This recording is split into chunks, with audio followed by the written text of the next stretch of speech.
The next hour is all about grammar, and I am going to teach you a variety of things that are really more upper intermediate to advanced grammar. And learning this is incredibly helpful because it's going to allow you to speak and write more accurately. In addition, and I think this is the most important thing, you'll be able to avoid making simple mistakes. So when it comes to the English language, verbs are perhaps some of the most important words because they're very descriptive and they really shape the way that we communicate. So it is very important that you understand all of the different verb tenses, and I want to teach you all of them right now. I want to teach you all 12 English verb tenses, and then I'm going to give you a quiz to see how much you've learned and how much you remember. So let's first talk about, how do we get to 12? So in English, there are three main tenses that refers to time. We have the past, the present, and the future. And then there are also four aspects, and that refers to the state of action. And those are simple, continuous, perfect, and perfect continuous. 3 times 4 is 12, so we have 12 verb tenses.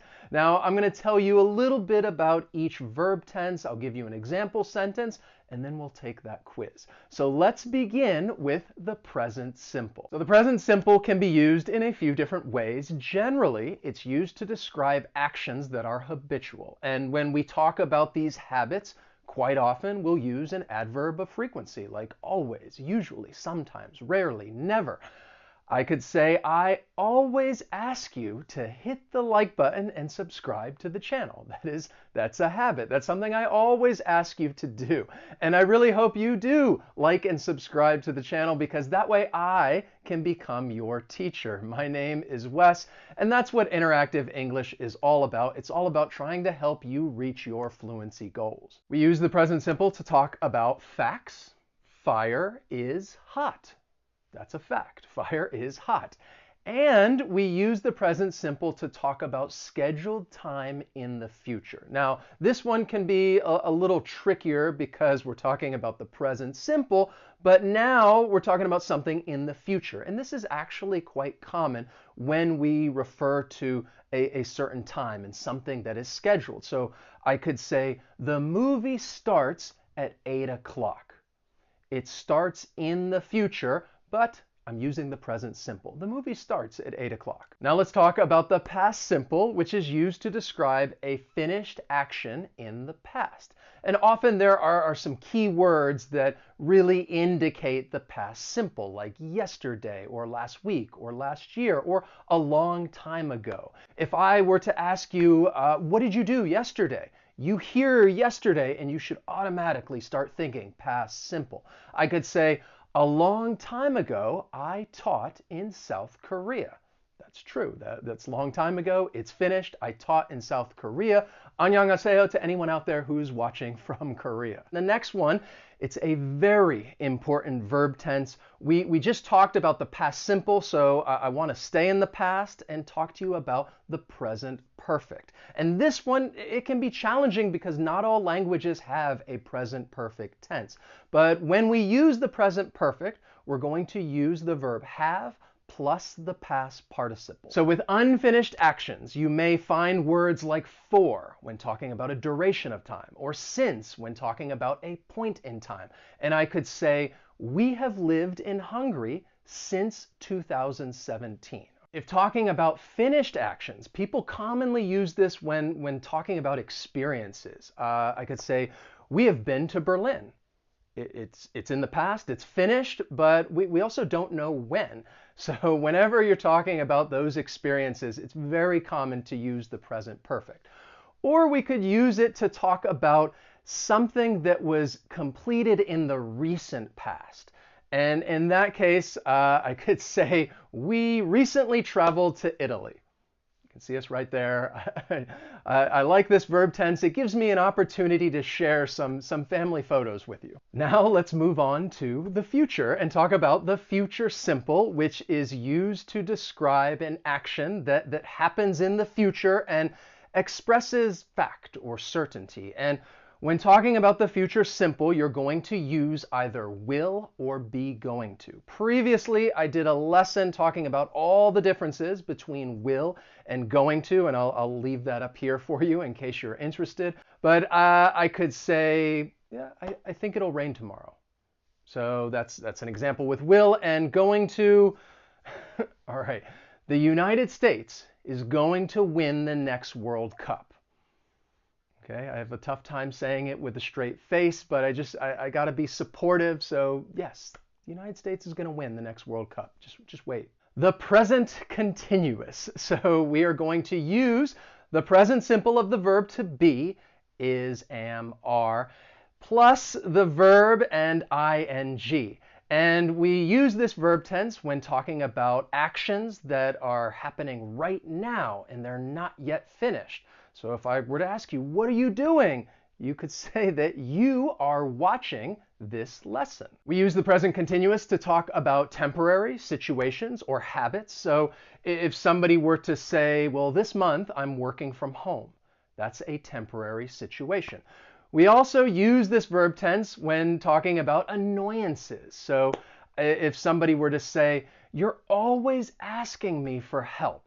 And in this case, you may hear people use words like always or constantly when expressing that annoyance. And just like the present simple, we can use this tense to talk about the future, but not a time and arrangement, something that you have planned. I could say, I'm leaving on a jet airplane, don't know when I'll be back again.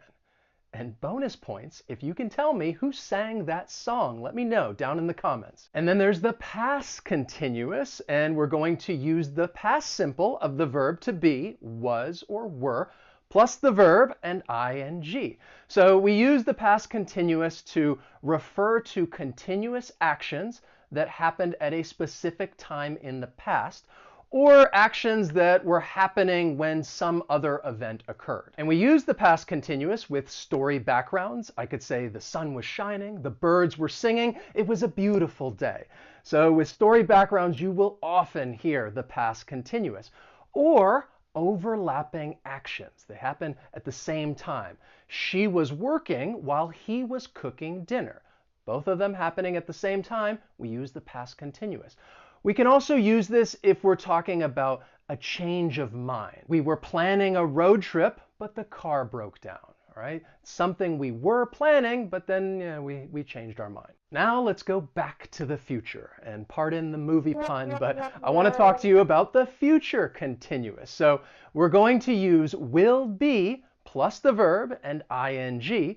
And we use the future continuous to refer to a continuous action that's happening at a given time in the future, or actions that will be happening when some event occurs. So for given time, I could say, a week from now, I will be sitting on a beach. It's not true. I wish it were true. And for an overlapping action, then I could say, while you are shoveling snow in your driveway, I will be sitting on a beach. And notice that you have that future arrangement with the present continuous. While you are shoveling snow in your driveway, I will be sitting on a beach. And you often hear statements like this when talking about the future. While you are doing something, I will be doing something else. And then we have the present perfect continuous, and we'll use have been plus the verb and ing. And we can use this with unfinished actions to refer to an action that started in the past and continued to the present. And once again, you may use this with words like for and since. I could say, I've been waiting for the bus for 30 minutes. All right, it started in the past, it's continued to the present, and just to add one more thing about this verb tense, it's likely going to continue into the future. That's another key part of the present perfect continuous. We can also use this tense to talk about a past action that just finished. So say that I walk outside and it's wet everywhere. I could use this verb tense and say, well, it's been raining.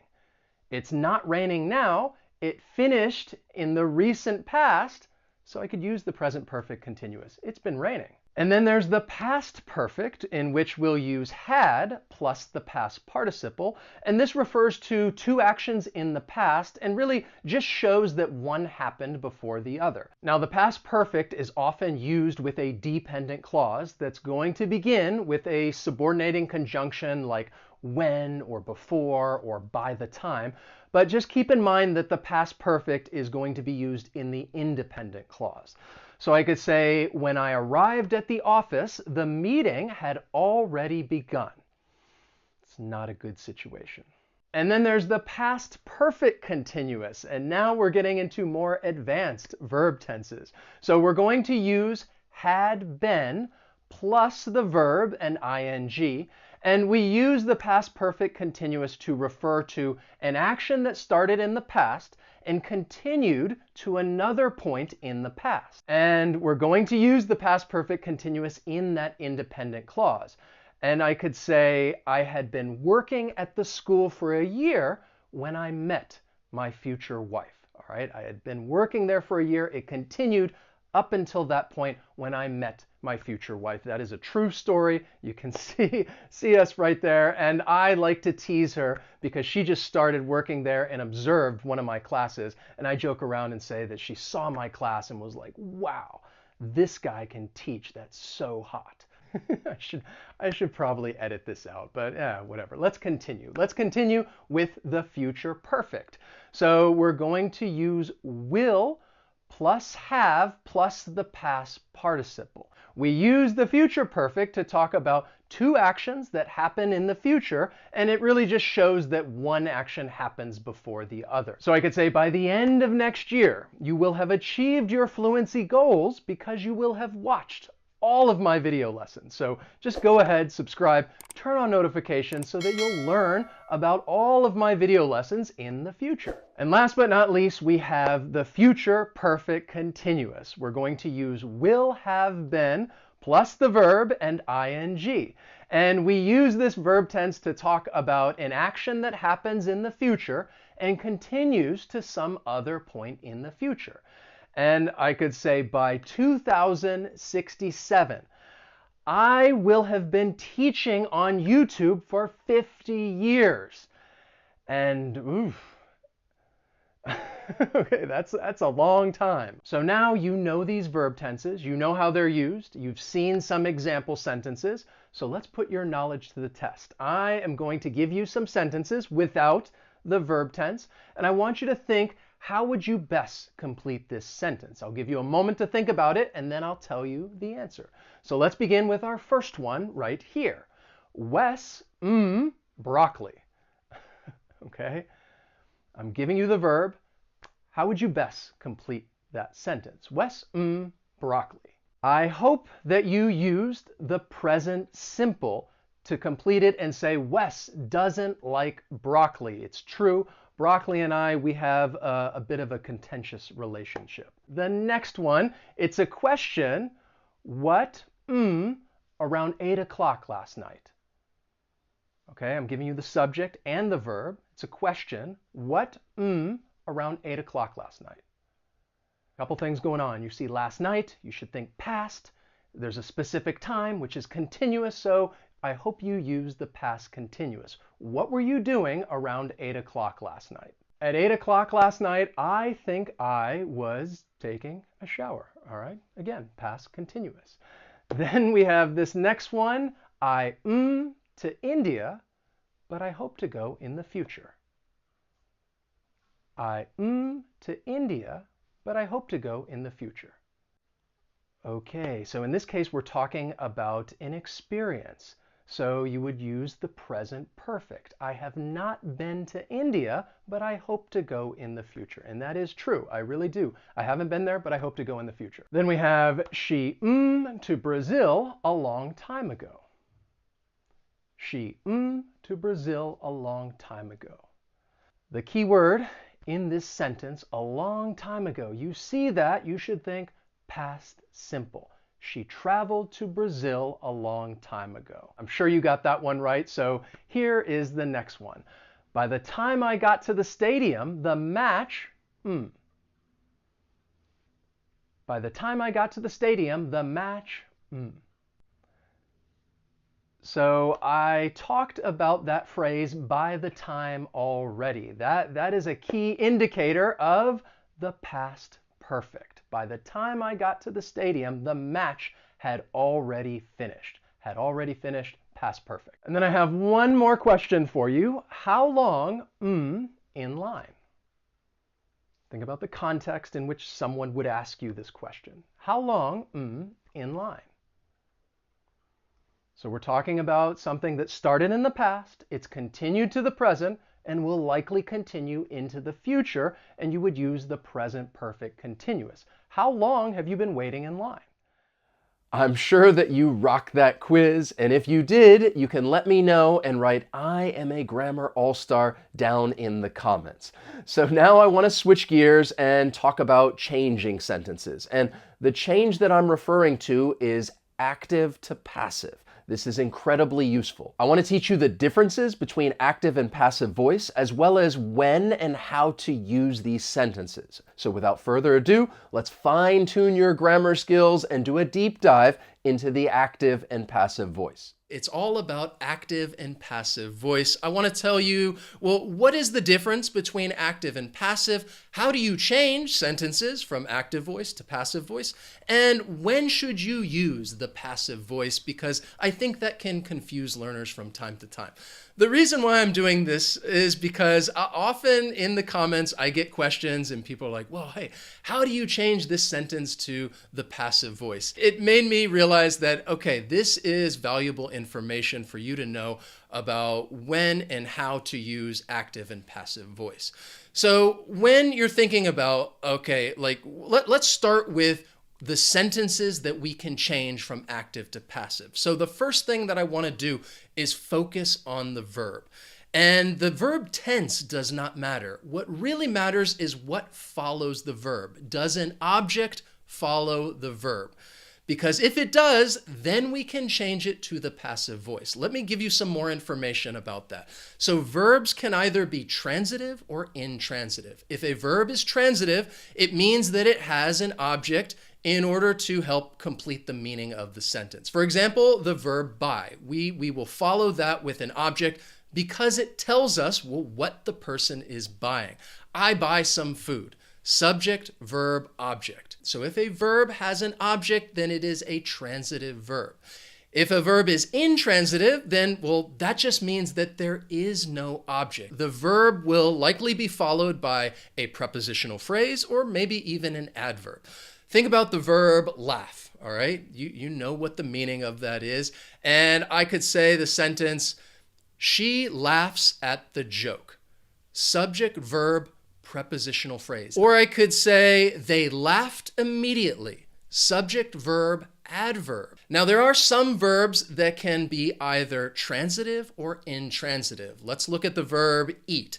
I could say, we will eat the sandwiches. Talking about the future, I have my subject, verb, and the sandwiches, that is my object. Now I can use that same verb and follow it with a prepositional phrase and say, well, we will eat in the park. In that case, I have subject, verb, prepositional phrase. It is intransitive. Now the reason why I'm telling you all of this, because you may be thinking, what the heck does this have to do with active and passive voice? If a verb is intransitive, you cannot change it to the passive voice. So all of those sentences that I just talked about that were intransitive, she laughs at the joke, they laughed immediately, we will eat in the park. Those sentences cannot be changed to the passive voice. In order to change a sentence from active to passive, or even just to use the passive, you need to have an object. So now you know the types of sentences that you can change to the passive voice. They must be transitive verbs. Let's look at the difference between active, passive, how to change it, and when to use that passive voice. So I think just in general, the main difference between active voice and passive voice is that with active voice, the subject is performing the action.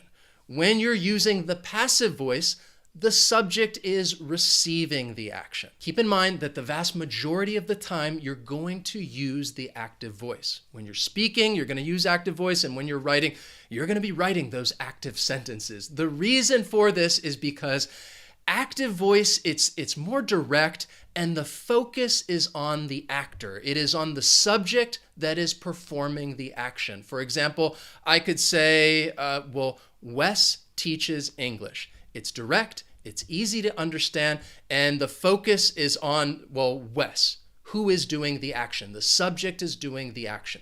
So the vast majority of the time, just know, all right, you are going to use the active voice.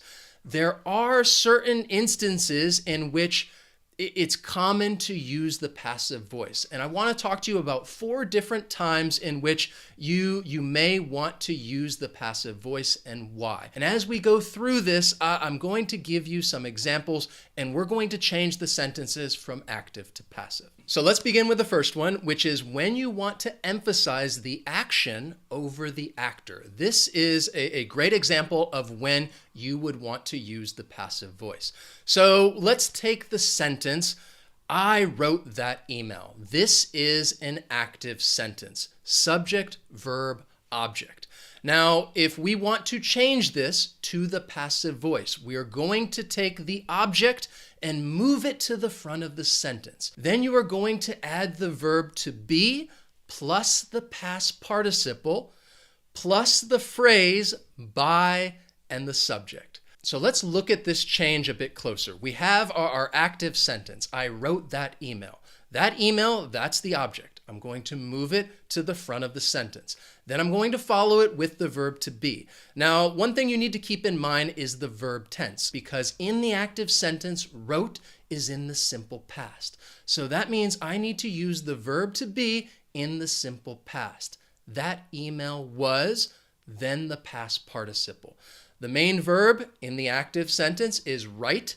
The past participle is written. Write, wrote, written. That email was written by me. All right, that is the subject. The subject gets moved to the end. Notice the subject changes from a subject pronoun to an object pronoun.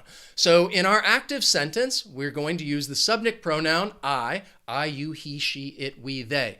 If we're changing it to the passive, then it's going to become an object pronoun, me. Me, you, him, her, us, them, those are object pronouns. One other thing that I think is important is subject-verb agreement, because in this case, I'm saying that email was written. If in my active sentence, I were to say, I wrote those emails, and the object is plural, that's going to change the subject-verb agreement. Then I would say those emails were written. So that's something you need to pay close attention to when changing from active to passive. Is the object singular or is the object plural? So this is kind of a difficult example to start out with because there are many changes that are occurring. You have a simple sentence like, I wrote that email, and you're going to change it to the passive. That email was written by me. And again, I told you in this sense, you might use the passive if you want to emphasize the action over the actor. Another time that you may want to use the passive voice is when you want to avoid identifying the actor. You want to avoid identifying that subject. So let's take an active sentence. We made mistakes. We have our subject, verb, and our object. Our object is mistakes. Let's now change it to the passive. And this time we're going to avoid identifying the actor. So I would take mistakes. I'm going to move it to the front of the sentence. Mistakes were, because again, we're talking about the past tense, and then the past participle, made. Mistakes were made, finished. I don't want to identify who made the mistakes. And the reason why is because, we made the mistakes. So in this example, I think of government and politicians because they don't want to admit when they made a mistake. So instead of going up there and saying, look, sorry everyone, we made mistakes, they would get up there and they would use the passive voice and say, mistakes were made. And in that case, they are not identifying themselves because people would hate them for it. And this is a way for them to avoid responsibility. So in this example, I tend to think of politicians. I know I'm rather cynical. Instead of saying, oh, we made mistakes, they might say mistakes were made, and they avoid identifying the actor. Another time in which you may want to use the passive voice is when the actor is unknown. We don't know who the subject is that is performing that action. For example, let's take the sentence, someone stole my bike. Subject, verb, object. Now let's change it to the passive. We're going to take the object, move it to the front. My bike. Follow it with the verb to be, was, because it was the past tense. My bike was, plus the past participle stolen. So we have my bike was stolen by, well, we don't know who the person is. In the active voice, I just said someone. I use the indefinite pronoun.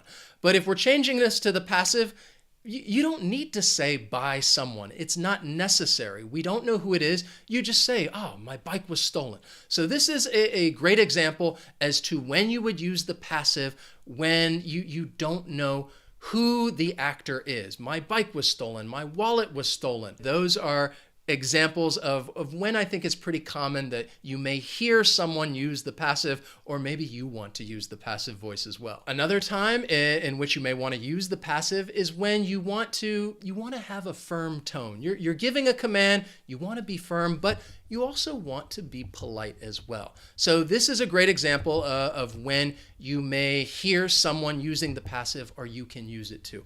So let's start with just a general command, which is no talking.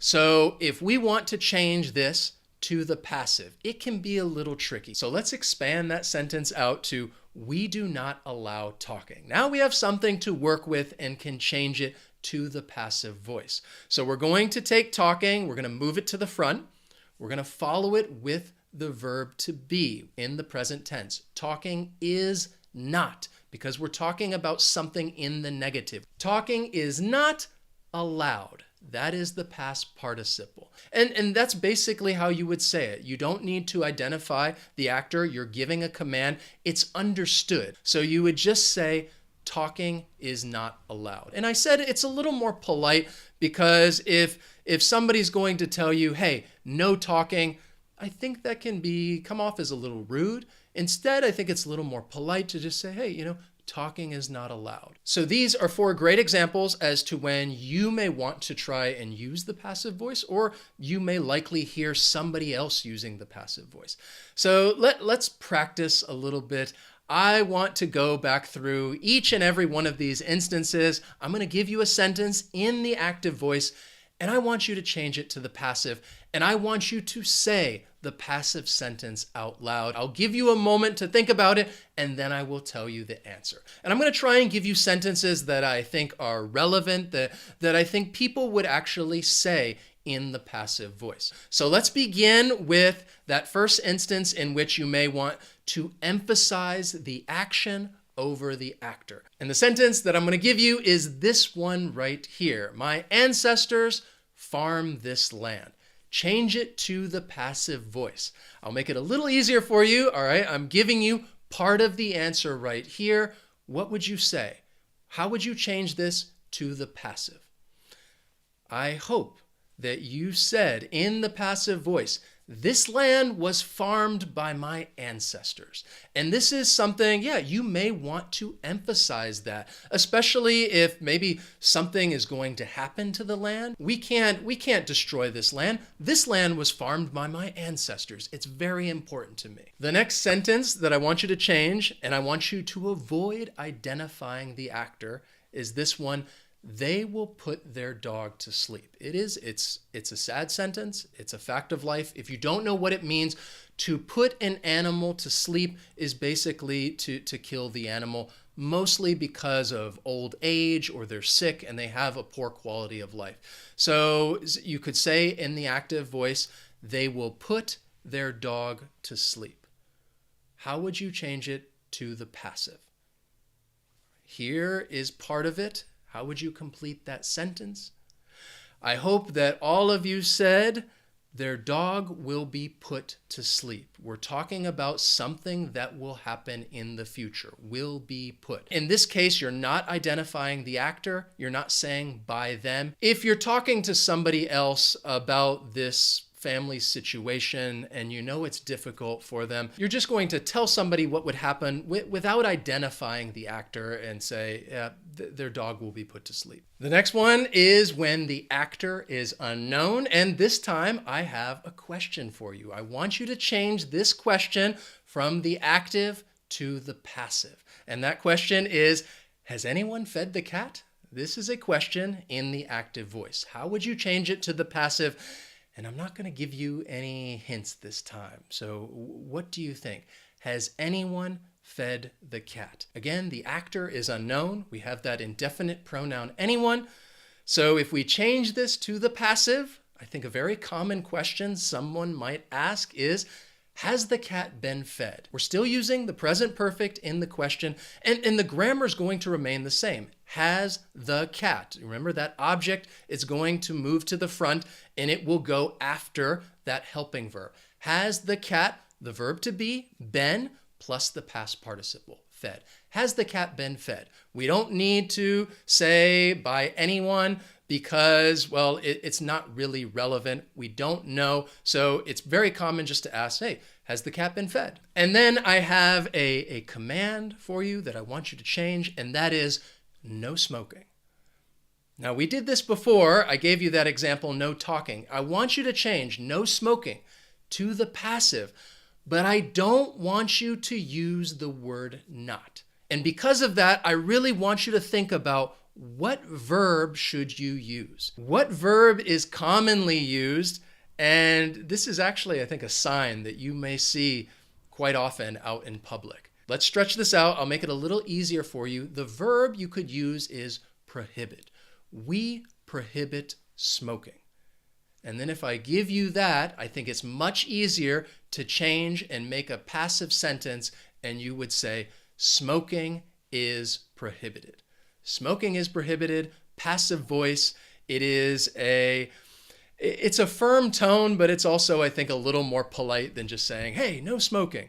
Just tell somebody smoking is prohibited. So I hope you have a perfect understanding of active voice, passive voice, how to change these sentences, as well as when to use the passive voice. I think that is very important because, like I said, most of the time you are going to use the active voice. What I want you to do right now is let's do some more practice. I want you to write an active sentence in the comments. And then I want you to go to someone else's comment, reply to their comment, and change it to the passive.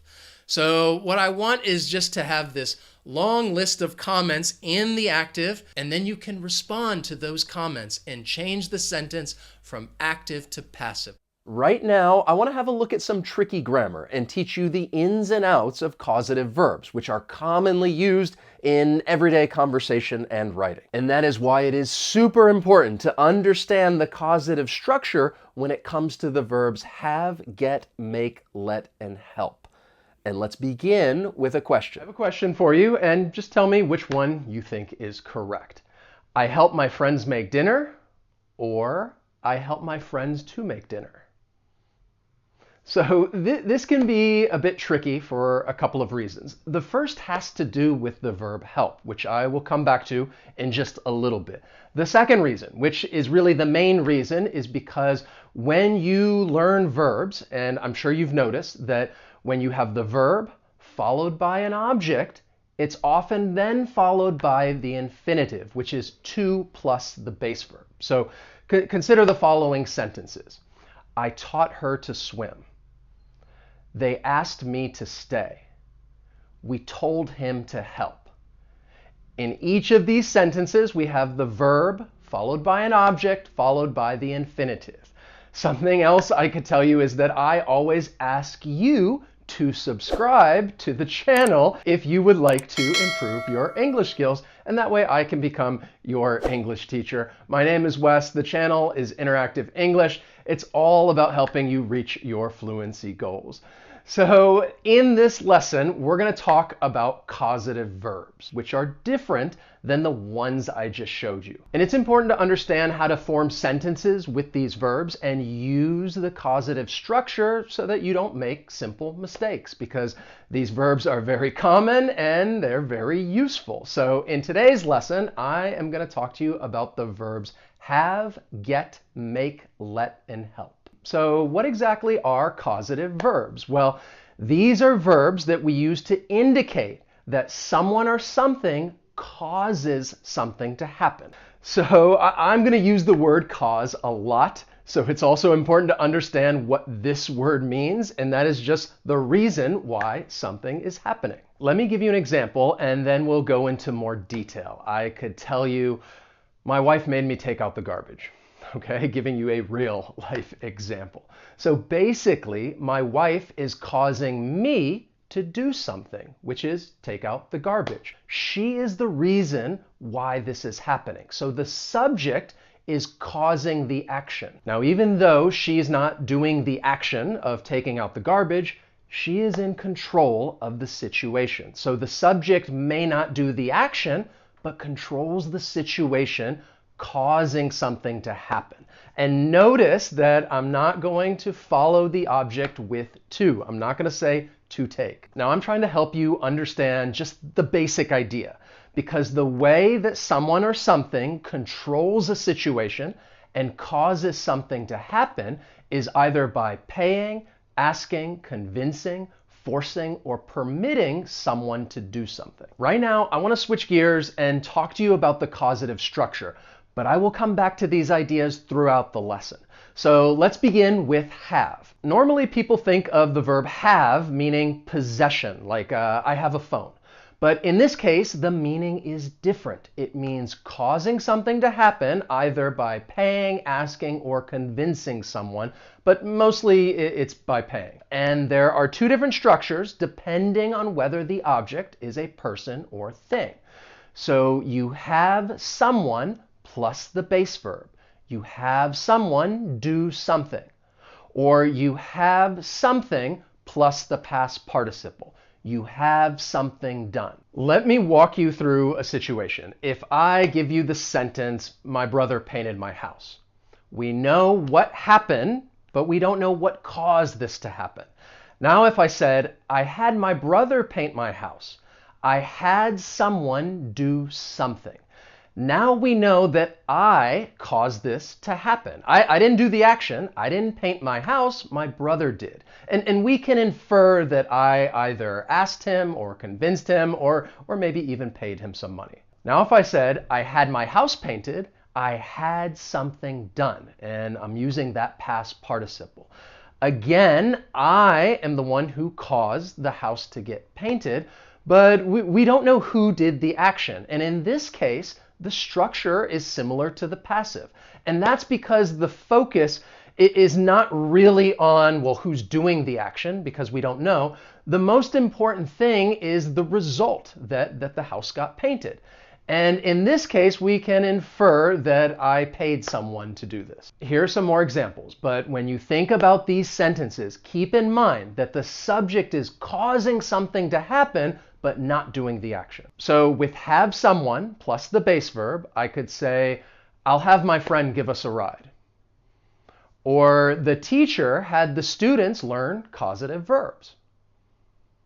And with have something plus the past participle, I could tell you they had their home remodeled. Or we had the event catered. Let's now have a look at the verb get, which once again has two different structures depending on whether the object is a person or thing. So you get someone plus to plus the base verb. You get someone to do something.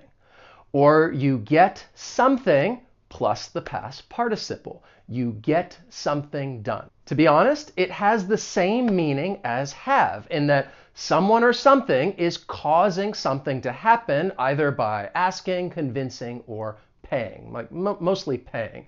So as causative verbs, have and get may be used interchangeably. The only real difference is that have is a bit more formal than get. Once again, though, I have some sentences and we'll just walk through a situation. A mechanic fixed her car.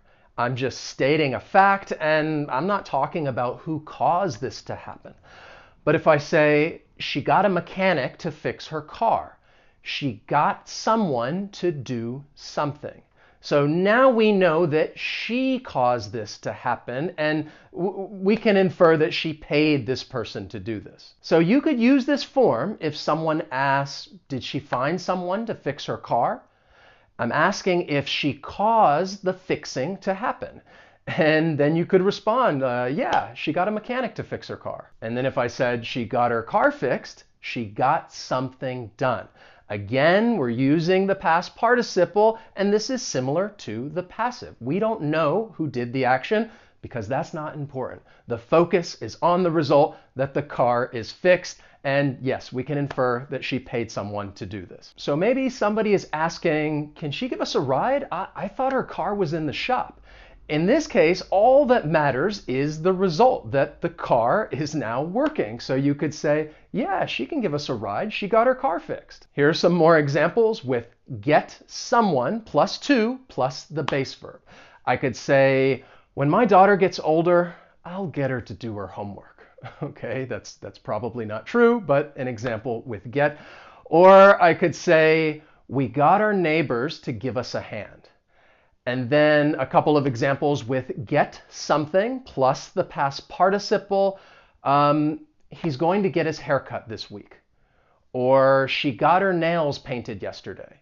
Then the next three, make, let, and help, are a little easier because they share the same structure. You have the verb plus the object plus the base verb. And really the object is going to be someone or something. Now when someone or something makes something happen, generally it's by force or just causing this thing to happen. I could say, my boss made me work late. All right, that's force. Or the wind made my bike fall over. Once again, force. Or the movie made me cry.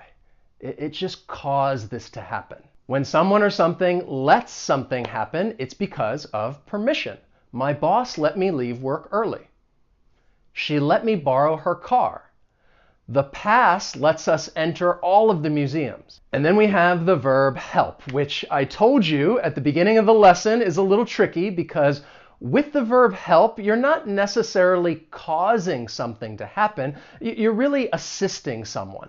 But still, it's considered a causative verb because we use the same structure. I could say, my wife always helps me do the dishes. Or the article will help me understand the situation. Or my experience helped me get the promotion. Now, with help, I should tell you, it is possible to follow the object with to plus the base verb. So we can use to help with all of these sentences and the meaning stays the same. But because we're adding an additional word, which is to, most of the time people won't use it because it's just more efficient to say or write fewer words. But you don't have to take my word for it. You can check out Ngram Viewer and compare these phrases on a graph so that you can visually see which of the phrases is more commonly used. And as you can see, using help plus the object plus the base verb is more frequently used. But let's go back to my original question. I help my friends make dinner, or I help my friends to make dinner. Both of them are correct, but it's more common for someone to just say, I help my friends make dinner. Now let's test your knowledge with a mini quiz. I will give you a moment to think of the answer, and then I will tell you the correct answer. Are you ready? Here's your first question. I my toilet. What do you think? So the correct answer is C. I had a plumber fix my toilet. I had someone do something. Here's the next one. She her jacket.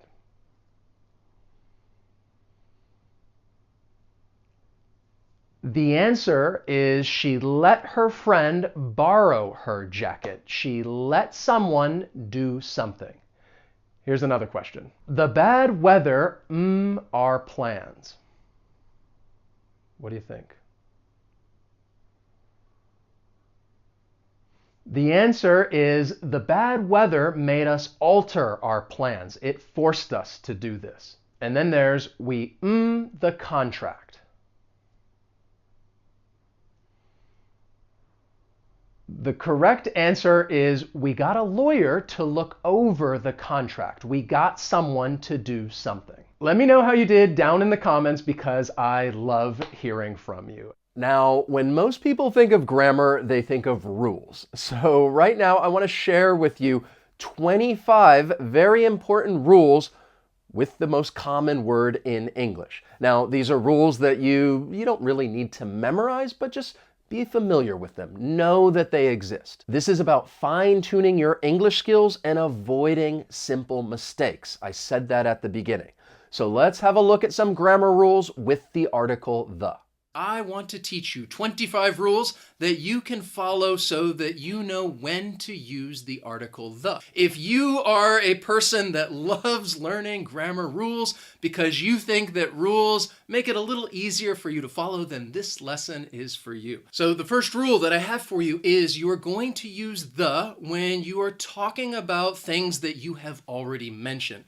This is sometimes called the rule of first mention because the first time you mention something, you will use the indefinite article, a or an, but the next time, the second time that you mention it, you will use the definite article, the. Let me give you an example so you know what I'm talking about. Look at this picture. Here is a man with a bucket. He has water in the bucket.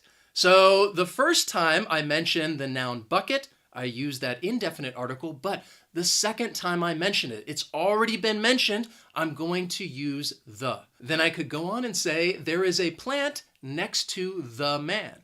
He is watering the plant, all right? But now, when you are talking, selling some story, you're not going to emphasize the just like I did. I just wanted to make sure it was easy for you to understand. So the second time that I mentioned all of those things, I used the. We also use the when there is only one of something, and we kind of just assume that there is only one. So maybe I go to a restaurant and I ask somebody, where's the toilet? I just assume that there is only one toilet in that restaurant, so I would use the. Or maybe I could say, we went for a walk in the park. Or even, we drove to the mall downtown. In that case, downtown, we just assume that there is only one mall. We drove to the mall downtown. We use the when we want to refer to specific count nouns, those nouns that we can count, 1, 2, 3, 4, 5. So for example, maybe you come over and visit me, and I tell you, make yourself comfortable, have a seat on the couch.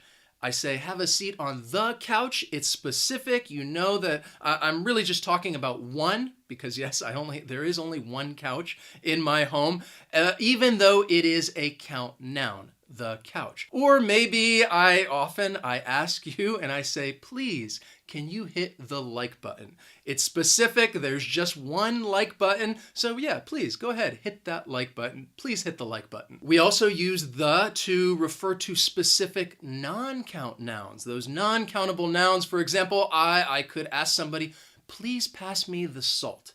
Salt is a non-count noun. Or maybe this is something when we travel, I always, just to be safe, I always ask people, is the water safe to drink? Is the tap water safe to drink? Water is a non-count noun, but I will use the. Is the water safe to drink? We use the to refer to objects that are unique. The sun, the moon, the sky. We also use the to refer to people that are unique as well. The boss, the president, the Pope. Yes, there's only one Pope. And then we use the before superlatives. She is the smartest person in the class. Wes is the best English teacher in the world, all right? Or maybe you could be thinking, you know what, this guy is the worst. Whether or not you think I'm the best or the worst, all I care about is that you remember we use the before superlatives, the fastest, the most comfortable, the spiciest, the most beautiful, the before superlatives. We use the before ordinal numbers. Now, this is not always going to be the case, but if you're talking about a very common sentence that somebody might use with ordinal numbers, and they say, this is the time something happened. This is the first time that something happened. For example, if I were, again, to ask you, please hit the like button, then I could say, this is the second time that I've asked you to do that. So yes, please, just go ahead and do it.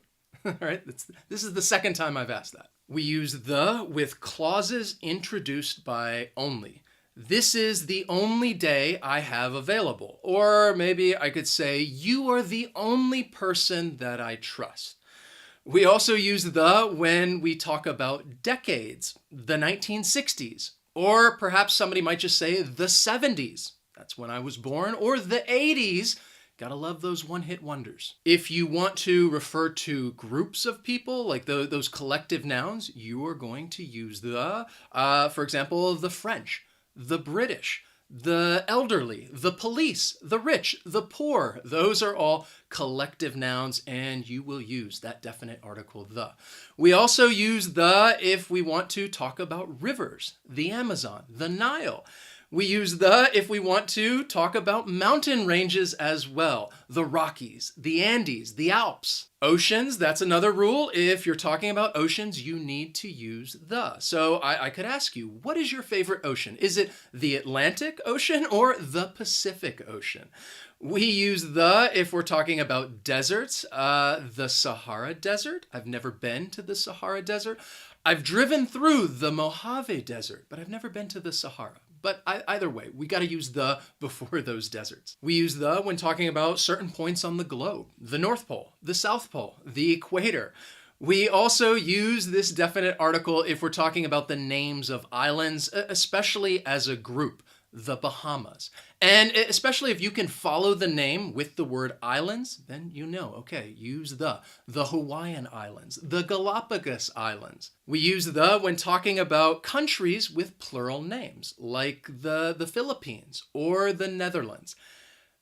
I think it may just be those two, all right? But just remember, countries with plural names, use the. We're also going to use the when talking about countries with a name that really it says the type of state it is, like kingdom or republic. So for example, I could say the United States, I am from the US, or the United Kingdom, or even the Republic of China. We use the when talking about the names of newspapers, the New York Times or the Washington Post. Now, there will be some exceptions to this rule, and I think it's just because maybe the newspaper wants to be creative and have a catchy name, but in general, you're going to use the before the names of newspapers. You will also use the before the names of buildings or structures like the Empire State Building or the Great Wall of China or the pyramids. You need to use the when talking about monuments like the Statue of Liberty or the Statue of David or even the Taj Mahal. You will use the when talking about museums as well, such as the Louvre or the Metropolitan Museum of Art. That's probably the last museum that I visited. You will use the when talking about the names of hotels, like the Marriott or the Hilton. There will be some exceptions to this rule. And you are going to use the when talking about the names of families. In this case, you're talking about not individual people, but the family as a group. So, like the movie Harry Potter, you might hear people say the Potters when talking about the family. Or a very famous family, they have their own TV show, the Kardashians. So those are 25 rules that you can follow so that you know when to use the definite article the. Now, you do not need to memorize all of these rules. What I would encourage you to do is just get more exposure to the language, because the more you read, the more you listen, you are just going to learn these rules naturally, and then you'll be able to use the definite article correctly when you're writing or just having a conversation. Learning grammar, in part, is about avoiding mistakes. You want to learn the structure and the rules that should be followed. However, mistakes are inevitable. They're going to happen, and it is okay to make mistakes. My job is to help you avoid making these mistakes, especially the simple ones. But in order to do that, it is important to understand, well, what are some common mistakes? And right now I want to take a look at 3 grammar mistakes that even advanced learners make. I'm going to talk to you about some different grammar that English learners commonly confuse and simple mistakes are made. So I'm going to teach you the grammar. I'm going to tell you how you can correct these mistakes. And then we're going to practice a little bit because that's the best way to improve your skills. Practice, practice, and practice some more. So the first grammar mistake that you might be making is this right here. I want you to tell me which sentence do you think is correct. The doctor recommends that she go to bed early, or the doctor recommends that she goes to bed early. Which one do you think is correct? Because there is only one answer. I hope you chose this sentence right here. The doctor recommends she go to bed early. Now, you may look at this and think, wait a second, what's going on? Subject, verb, she goes. But this is an example of the subjunctive mood that expresses a suggestion. Another way to think about it, which I think might be a little easier, is that there is a hidden modal verb in there. And we could rework this sentence, and I could tell you this. The doctor thinks that she should go to bed early. So you see that modal verb, should, and we follow that with the base verb, go. Now, there are some verbs out there that basically contain the same meaning, should. For example, recommend. When you recommend something, you're basically telling someone what you think they should do. So you don't need to use should. It's almost like it's hidden within the meaning of the verb recommend. So you would say the doctor recommends that she go to bed early. We use the base verb go. Now, mistakes are commonly made when that noun clause is in the present simple and the subject is he, she, or it, because naturally learners want to conjugate that verb using that subject, he, she, or it, and they would conjugate it incorrectly. When we're talking about the subjunctive mood, you're going to use the base verb. Keep in mind, the subjunctive mood covers a range from wishes to commands to suggestions to conditions. And there are some verbs that tend to attract the subjunctive mood, and those are the following. So these are verbs in which you may end up using the subjunctive mood. So let's practice this right now. I am going to give you a sentence, and I want you to transform that sentence so that it has the same meaning, but you are going to use one of these verbs with the subjunctive mood. I'll tell you the sentence and then give you a few seconds before I give you the answer. Are you ready? So the first sentence that I have for you is this. She thinks that he must leave at once. I want you to change this sentence and use the verb demand. She thinks that he must leave at once. Remember how I told you that hidden modal. That modal is in the meaning of the verb. So if we're going to transform this and change this sentence around, you would say, she demands that he leave at once. He leave. The next sentence I have for you is, I believe the game should get rescheduled. I believe the game should get rescheduled. I want you to transform this sentence and use the verb insist. Okay?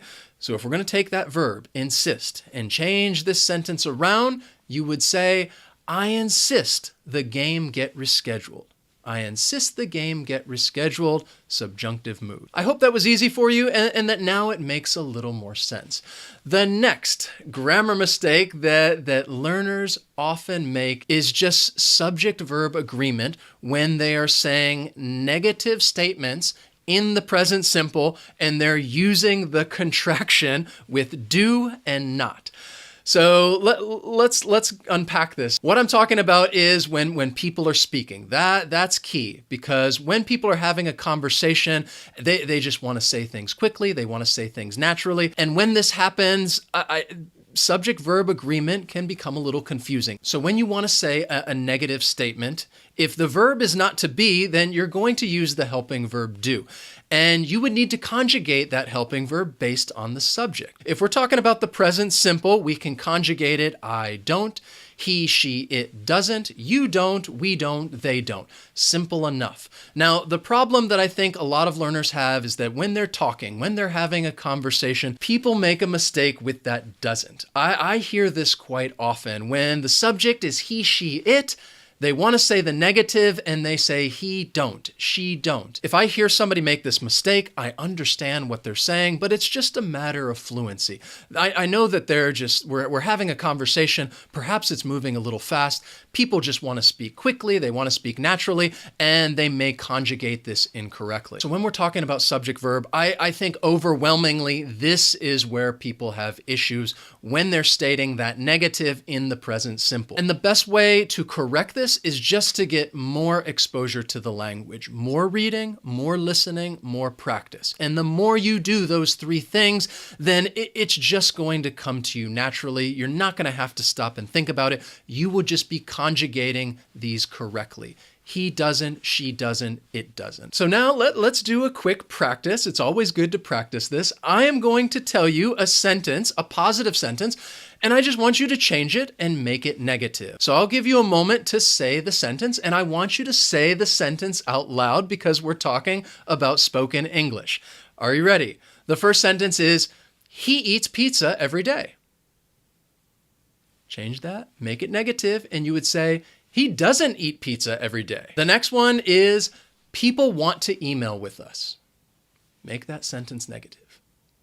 And when you do that, that sentence becomes, people don't want to email with us. People don't. They don't. I didn't say that all of these would use doesn't, so I hope that you said don't. People don't want to email with us.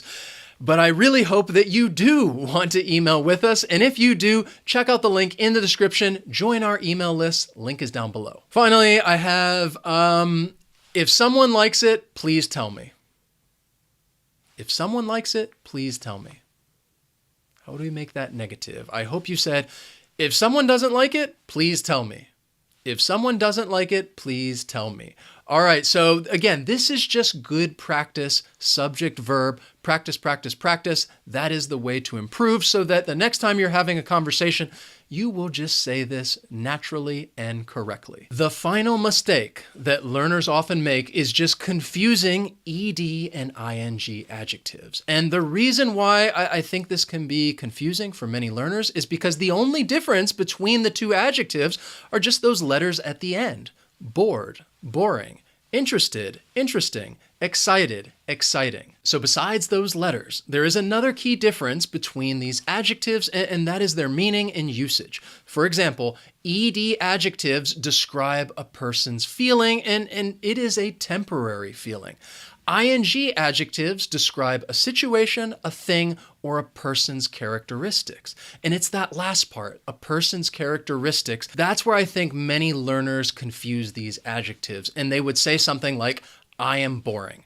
And they use the ing, and they're actually describing their characteristics. I am boring, when they really want to talk about the way they feel, and they should say, I am bored. Now, this is important because I am bored and I am boring have very different meanings. If you're bored, it's just how you feel about some situation. You don't like it, it's a temporary feeling, you're bored. If you say, I am boring, well, then that's describing your character. You're saying that you are a boring person, and if that's the case, then not many people are probably going to want to hang out with you and spend time with you because they may also think you're boring. So keep that in mind when we're talking about ed adjectives and you're talking about your feeling, and ing adjectives when you're talking about someone's characteristics. Okay, so let's practice this. I'm going to give you a situation and then ask you a couple of different questions. I want you to answer those questions using the adjective that I give you. I'm just going to give you one adjective, and you're going to answer the question with either an ed adjective or ing. Let's do one as an example so you know what I'm talking about. The situation that I'll give you is, I like to play soccer. All right, very simple. Now, here is the adjective that I want you to use, and I'll ask you a couple of questions, and just give me an answer using either ed or ing. So I would ask you, how do you feel? And you'd say, I'm excited to play soccer. And then I could ask you, what do you think about soccer? I think soccer is exciting. Now you know what I want you to do. Here is the next situation, and I will give you a moment to answer each question, all right? The next situation is, she couldn't solve the problem, all right? Now my question would be, how's the problem? The problem is frustrating. How's she feeling? She feels frustrated. I hope you were able to answer those correctly with the ed and ing adjective. Here's the next situation, all right? English grammar drives me crazy. My question is, how do you feel about English grammar? English grammar is confusing. How do you feel?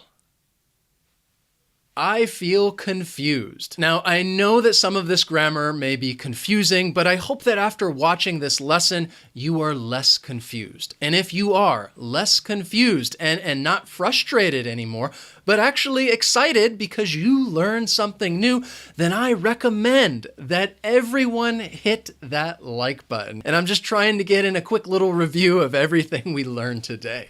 I know that we've covered a lot this past hour, and I hope that I've cleared up some confusion with these different grammar concepts. If you enjoyed this lesson and learned something new, you can let me know by hitting that like button. As always, thank you so much for watching, and I will see you next time. So long.